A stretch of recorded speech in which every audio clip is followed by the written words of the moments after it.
జయభద్రకు సన్నమో నమ కర్మ సిద్ధాంతం నడుస్తుంది జాగ్రత్త ఎవరికి వారంటీ లేని గ్యారెంటీ లేని జీవితాలు ఉంటాయి. ఏదో విర్రవీగదండి. ఈరోజు అధికారం ఉంటుంది, రేపు పోతే అప్పుడు పరిస్థితి ఎట్లుంటుందో ఇప్పుడు చూపిస్తాడు. ఈ అధికారాన్నే ఈ రాజకీయాన్నే పాతాళంలో పాతి పెడతాడు మా నాయన. ఎందుకంటే వచ్చి పాదాల కింద తొక్కుతాను. రాజకీయం నుంచి వ్యవస్థలన్నీ నాశనమైన ఈరోజు ఎన్ని రేట్లు ట్యాక్సులు రకరకాలుగా మీకు జీతభత్యాలు లక్షల్లో కోట్ల ఖర్చు మీకు జీతం ఇవ్వాలా, తర్వాత మీ అలవెన్స్లని భరించాలా, మళ్ళీ మీరు 5 ఏళ్ళు లీడ్ అయితే జీవితాంతం పింఛన్ ఇవ్వాలా, మీకు మళ్ళీ క్వార్టర్స్లో ప్లేస్లు ఇవ్వాలా. ఎందుకు నాన్న ఇవన్నీ మాకు అవసరమా?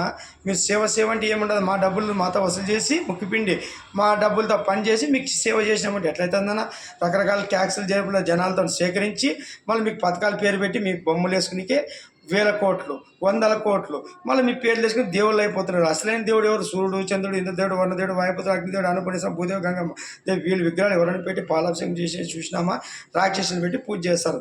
వీళ్ళ మన దేవుళ్ళు రాబోయే రోజుల్లో దేవుళ్ళు అంటే చూపించి వీరభద్ర సంవత్సరాలు పంచభూతాలను ఎట్లా విగ్రహాలు పెట్టి పూజ చేపిస్తాడు మీరే చూస్తారు. జయ వీరభద్ర.